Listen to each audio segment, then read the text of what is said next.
dia, boa tarde, boa noite. Cesar, Academia Isabelense.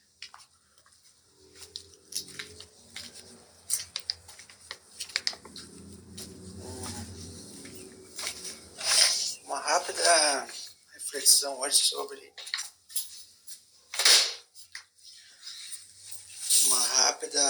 gente, observe, formação acadêmica. A formação acadêmica não é o que você pensa que ela é. Começando por aí já, né? Olha só que maneira de começar essa conversa. A formação, veja, eu estou impactado com um vídeo que eu assisti ontem e você vai entender então a conexão. Veja, o que está ocorrendo hoje é uma situação muito interessante. Eu só quero dar como exemplo. E eu vou dar como exemplo, depois você vai encaixar o caso prático com a teoria entabulada nesse podcast. Veja, está acontecendo um fenômeno que aqui nós vamos denominar como doutorado pop star. Olha, gente, seria hilário se não fosse triste. Veja, vou repetir, abre aspas, doutorado pop star, fecha aspas. Isso aí está dentro da ética acadêmica e da racionalidade institucional legal nesse novo estado de direito super monetarizado. E veja que eu não vou poder aprofundar muito, eu só estou trazendo um caso em tela para nós refletirmos sobre o tema a formação acadêmica. Então, observa, o tema de hoje, para nós estudarmos, é a formação acadêmica. E o exemplo prático o caso prático que nós estamos colocando em tela é o doutorado popstar. Assim, no início de conversa pode parecer tudo muito lúdico. Tem gente que não gosta do lúdico. O lúdico é uma matéria, gente. Vejam. Abri um parênteses agora para pedagogia. O lúdico é uma matéria dentro do curso de pedagogia, sabia? Então, a gente não está no curso de pedagogia, deixa para lá. Mas, vamos lá. A formação acadêmica na sociedade moderna contemporânea capitalista. Que alguns chamam de pós-moderna, né, gente? Isso aí é uma classificação, é uma denominação que a gente não vai entrar agora. Então, de novo, o título é a formação acadêmica. E nós vamos dividir essa formação acadêmica em três. Veja, para ser bem didático. Formação acadêmica. São três áreas. Nós rapidamente queremos abordar para você entender do que se trata. Veja.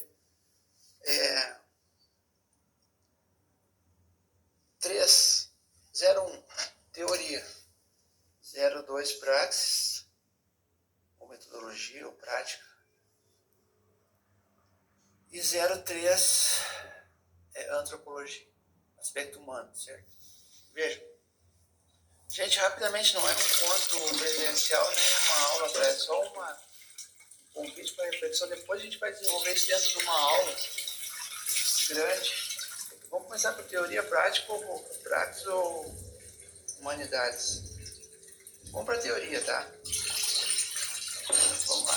Teoria. Gente, todo curso universitário, toda formação acadêmica, ela tem uma base teórica, certo? Ou seja, são elementos que você vai aprender, acessar e buscar através dos compêndios, dos livros, da base teórica. Hoje muito disso está em PDF, coisa não importa se é PDF, se é livro físico. Importa que aqui para nós é base física, papel, para nós, né? No nosso curso sempre é base física, papel, mas eu estou falando em teoria. Então, você vai começar o curso e aí vão lhe dar um programa, tem um currículo, né, oficial do curso. Os prof vão... É horrível essa coisa de prof, mas... Vamos lá, digamos que a gente aceita essa nomenclatura, né, prof, para os professores catedráticos. O prof vai dizer, tá aqui a matéria do semestre, a teoria está no livro X, no livro Y, o autor principal é o fulano, é o Beltrano e tal. O que é isso aí, gente? Base teórica. Nada mais é. O que é base teórica do curso de formação acadêmica? Eu vou facilitar para você, tá? Essa aula é pro noviço, não é pro veterano, porque o veterano tá careca de saber. Claro, de repente vai discordar aqui ou acolá, mas é isso. Teoria. Estão nos livros. Por que o professor escolhe a teoria? Não é nem o professor, né? No caso, o currículo do curso, né? Então vejam que para aprofundar nós teríamos que discutir o que é currículo, base curricular, tá? BNCC. Então nós não vamos aprofundar, não tem como entrar em toda essa questão, mas vamos assim, ó, dizer que está dominada a questão do currículo, você sabe o que é currículo, e você chega em sala de aula, o professor vai mandar, leiam o texto X, Y, o autor Z, B, D. Aí você pergunta, por que o autor fulano e não ciclano? Isso é uma pergunta interessante.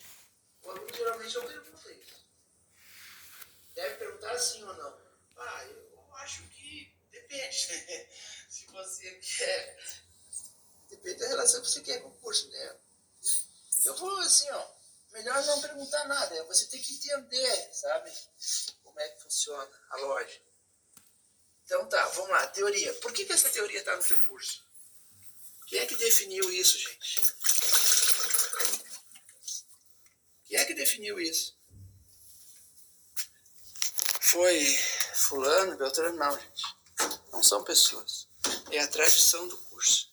É a cultura universitária que vai definir que você tem que ler o autor X e não o Y. Tá? Então, por isso que eu digo, pode questionar? Pode. Pode perguntar? Pode. Mas isso não vai mudar muito. Infelizmente. É claro que você vai abrir uma página de ação reflexiva dentro do curso. Isso é bom, é muito bom. O professor já vai começar a te olhar diferente. Ó, esse cara aí não é um tabula rasa, esse cara aí tá a fim de aprender além entendeu? Então, se você quer ter, tranquilo, vai lá e pergunta pro professor, por que eu tenho que ler o fulano e não o Beltrano? É bom isso. Até porque vai estimular o teu colega a ver o processo de ensino-aprendizagem de uma maneira diferente, vai incentivar o professor a pesquisar, porque geralmente o cara, assim, o cara que é professor, infelizmente, né, gente? O cara é professor, é meio que se acomoda, de modo geral, claro. 99, eu tô falando 99%, tu vai ter aquele professor mais atento, que continua estudando a formação continuada, né? O processo de formação dele está em curso, então ele tem um mestrado, está fazendo doutorado. Viu? Viu que eu falei no começo? O exemplo aquele lá que eu falei do doutorado X. É isso aí. Ele está fazendo doutorado, ele só tem mestrado. Mas o padrão não é para professor universitário e doutorado? Sim, o padrão é. Mas nem todos têm. Nem todos têm, e alguns estão em curso, outros não estão, etc. Bom, é muita coisa, gente. Vamos devagar. Nós estamos falando da teoria, nós estamos falando da formação acadêmica, nós estamos falando da base teórica. Por que a teoria é X e não é Y? Porque existe uma tradição, uma cultura do curso. O professor já se ensinou assim. No início do curso, alguém propôs esse currículo. Mas o curso não é renovado periodicamente, não é? Sim, ele é renovado. Mas mesmo dentro dos processos de renovação, de articulação de novas bases teóricas, a tradição ela puxa para um lado e não para o outro. Aí teria que entrar, para explicar isso aí de forma decente, teria que entrar nas escolas, né? Por exemplo, no caso do direito, tu tem a base, os que acreditam ainda hoje no direito de base na vertente naturalista. Outros mais na linha positivista, que são a maioria. Outros ainda na reflexiva, na crítica. Entendeu? Então, só aí já citei 3 diferentes bases teóricas que o curso de Direito pode... Direito Romano. Bom, Direito Romano não está mais em voga. Infelizmente, né? Foi tirado da grade curricular. Mas aí depois eu explico por que o Direito Romano tem uma explicação, tá, gente? Vamos ficar... Estou falando grosso modo das sociais, tá? Veja. Basicamente a teoria é isso aí, praxis, prática. Quando falo praxis e prática, estou falando da pesquisa. Estou falando da pesquisa, tá? Então,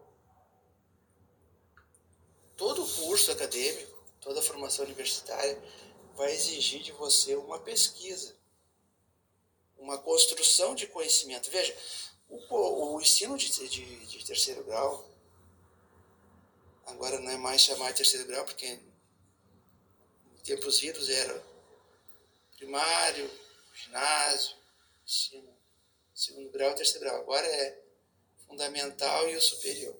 Mudou a legislação, você tem que acompanhar isso também. Eu falei da BNCC, mas você tem parte jurídica.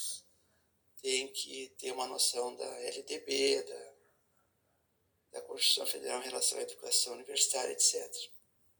E a autonomia universitária. Bom, a autonomia universitária é uma página que nós teríamos que fazer um encontro só para falar sobre. É muito interessante estudar a autonomia universitária. Inclusive, a nossa proposta aqui é estudar a ética acadêmica na relação com tá tudo na Constituição, gente, tá? Eu acho que você tem que também dar uma olhada, ter no mínimo uma noção, assim, geral dos princípios normativos basilares do sistema jurídico, do ordenamento jurídico que está na Constituição Federal de 1988. Mas voltando, praxis, prática. Você vai precisar fazer uma pesquisa, certo? Em todas as áreas, estou falando agora em todas as áreas, veja. Tanto faz ciências exatas, ciências humanas, ciências sociais aplicadas, que é o caso do direito. O direito não é exato, às vezes alguém quer colocar aquela história da lógica, da matemática, não. O direito é uma ciência social aplicada.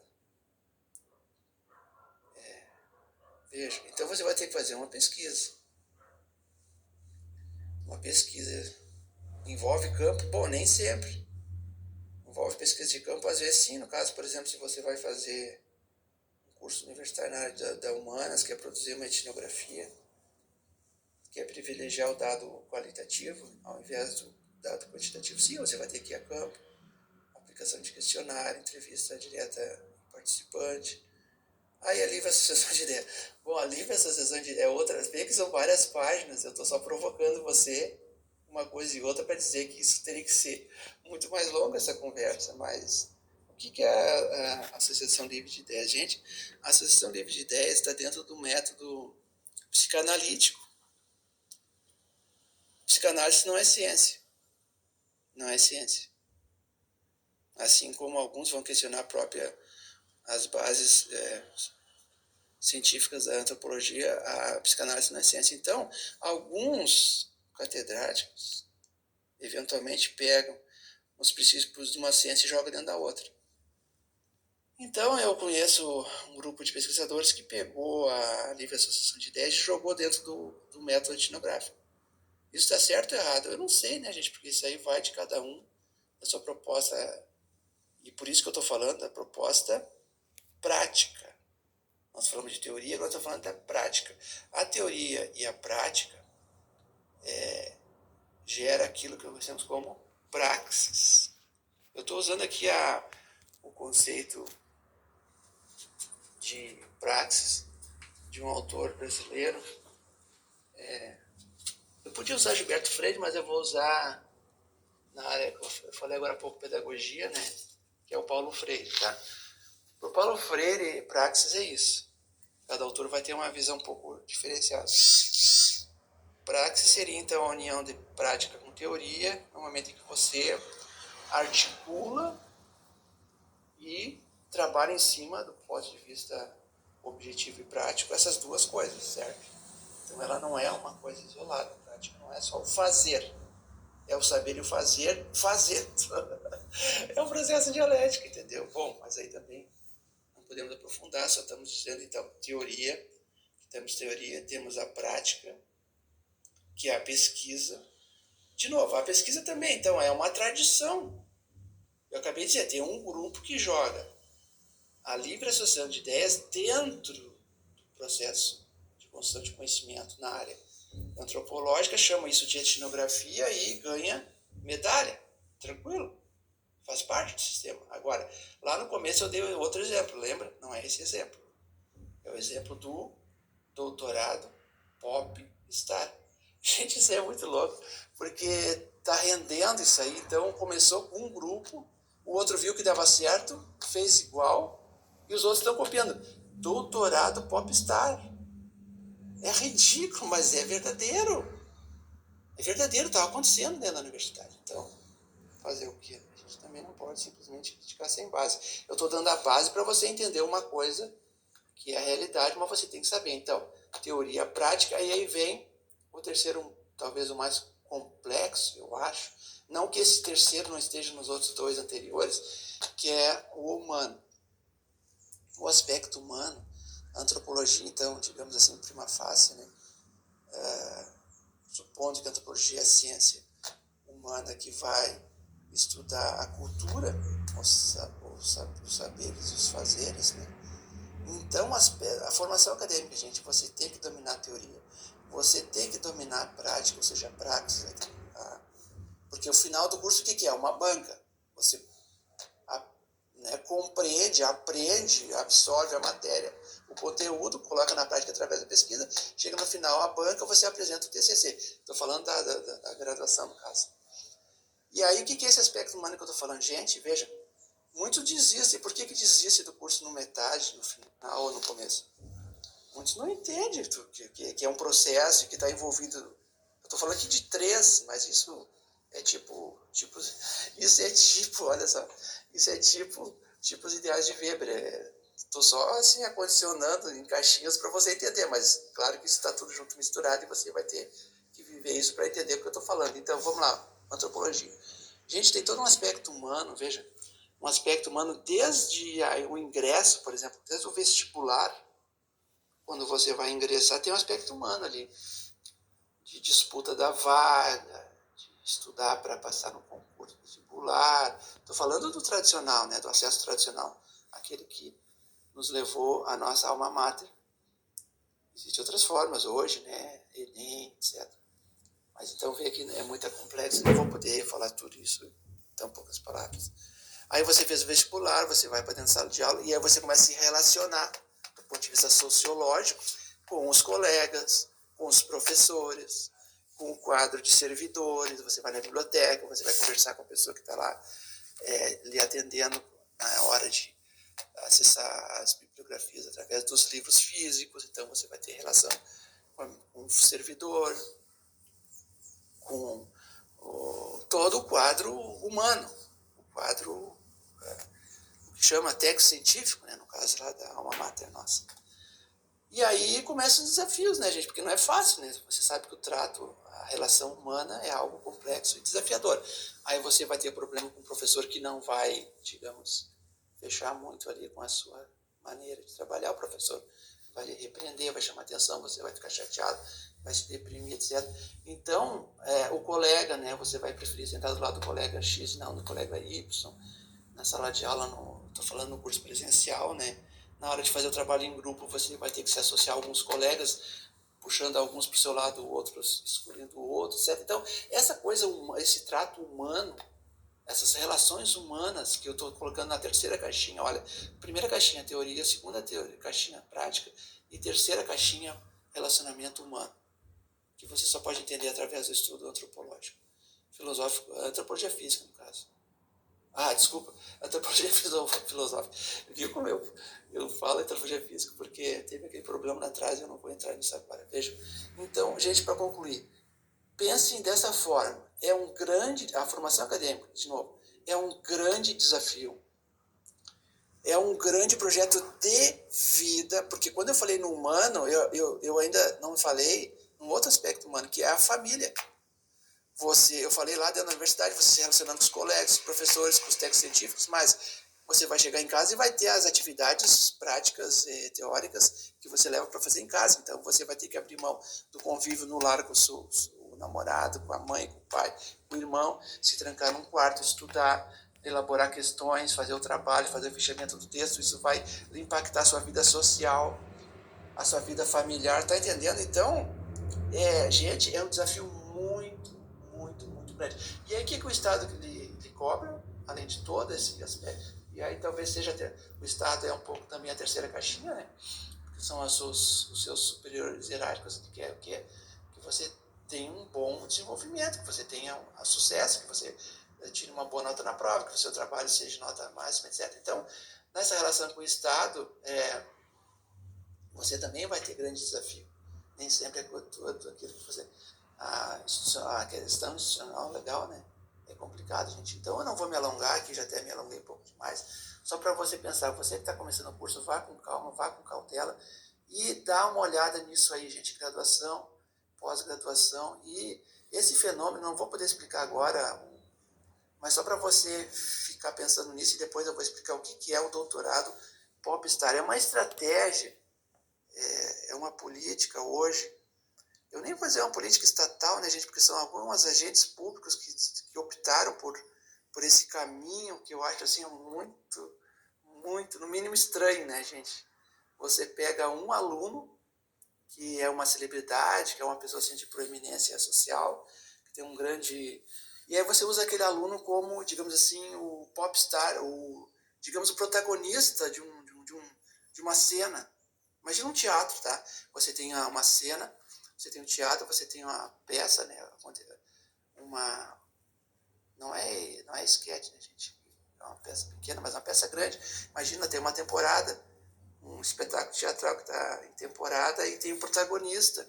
Então, Então, o que fez a academia? Ele pegou essa lógica cênica, teatral, e aí nós temos que lembrar um pouco da proposta do Maeterlinck, né? O Maeterlinck propõe, no caso do simbolismo, né, do teatro simbolista, ele tem uma proposta muito interessante para trabalhar um teatro. Veja que eu nunca consigo raciocinar sem levar para a literatura, para as artes. Isso, do nosso ponto de vista, é bom. Alguns vão dizer, mas nada a ver, mas eu acho que é por aí, tá? Então, veja, o gestor público, aquele gerente, aquele que dirige, né, os processos institucionais legais dentro da academia, ele viu nisso, dentro dessa lógica cênica do teatro, uma possibilidade de puxar o seu programa para as luzes. Sabe aquele programa de pós-graduação que está assim meio devagar, ele não está sendo muito acessado, você abre o edital, tem 20 vagas e 10 candidatos, sabe essa coisa assim? Aí os acadêmicos começam a ficar preocupados, mas por que no curso Y eu tenho 20 vagas e 100 candidatos e no curso X eu tenho, no edital tem 20 vagas e 10 candidatos, tá entendendo? Aí o cara começa a se preocupar, não, só um pouquinho, gente, faz a reunião lá dos catedráticos, né? Lembrando que cátedra não existe mais, houve a departamentalização, a reforma do ensino na década de 70, a gente só usa aqui catedráticos e cátedra, uma maneira simbólica de lembrar, né, dessa antiga ainda cultura, né, de como o curso universitário era organizado. Só esse parênteses. Aí, então, só explicando, grosso modo, quem é veterano vai entender, quem não é, depois eu explico melhor, o que é o doutorado. Não, mestrado já nem é o caso, porque o mestrado é a rifa, né? O mestrado é a rifa. Tem um curso que pede carta de apresentação, que eu acho também outra coisa, no mínimo estranha e obviamente inconstitucional, né, gente? Se é o livre acesso, você não pode ter carta de apresentação, exigir uma carta de apresentação, porque se é livre acesso, é um concurso público, como é que você vai pedir que o candidato tenha relação com X, Y, Z? Isso aí é outra coisa que, bom, então isso é academia, entendeu, gente? Tem uma lógica ética que atropela a institucional legal. Você tem a base legal, você tem a lei que organiza os processos. E são processos administrativos, que às vezes geram um processo jurídico, tá entendendo? O cara vai mal na seleção, ele não adquire a vaga no processo administrativo.